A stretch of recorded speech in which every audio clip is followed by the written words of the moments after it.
Le verdict est donc tombé. Ils seront finalement 100 à siéger à la Chambre haute du Parlement. 100 sénateurs, parmi lesquels 16 qui étaient sous le coup des incompatibilités. Mais ces 16 sénateurs ont fait le choix de siéger au Sénat. Un choix qui n'a pas été aisé. Compte tenu de mon passé politique, il n'y avait pas de choix. Le choix n'était pas là. Je n'avais qu'à le Sénat. Vous comprenez? Être PCA, c'est une mission que le président vous donne pour un temps limité. Vous comprenez? Ce n'est pas un métier. Je ne suis pas fonctionnaire de la société dans laquelle je travaille. Je suis un envoyé spécial.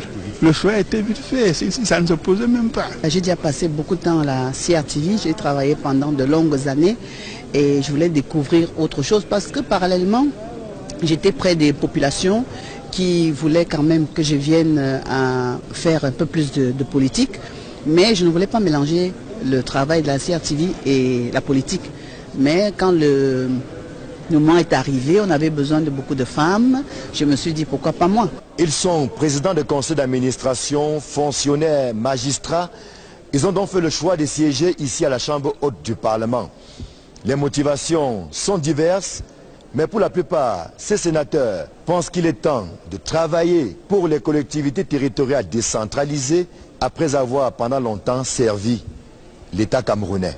C'est une interpellation forte du président national qui a bien voulu que je sois sénateur. Je ne peux pas me deviner. Ensuite également, il y a une attente également forte de la population qui voudrait voir les choses s'améliorer à travers mon entrée au Sénat. Donc les deux considérations combinées, je n'ai pas eu de la peine à choisir. J'ai choisi la fonction de sénateur parce que il faut aussi rendre service à nos communautés, à nos populations, de défendre les intérêts et puis amener les gens à atteindre le développement. Dès l'investiture, j'avais déjà fait le choix d'être sénateur. Bon, quand on m'a fait savoir que c'est incompatible avec ma première fonction, j'ai clairement montré que je préférais être sénateur parce que par là, je pense que je pourrais mieux aider ma communauté. Nous sommes à la période de la décentralisation.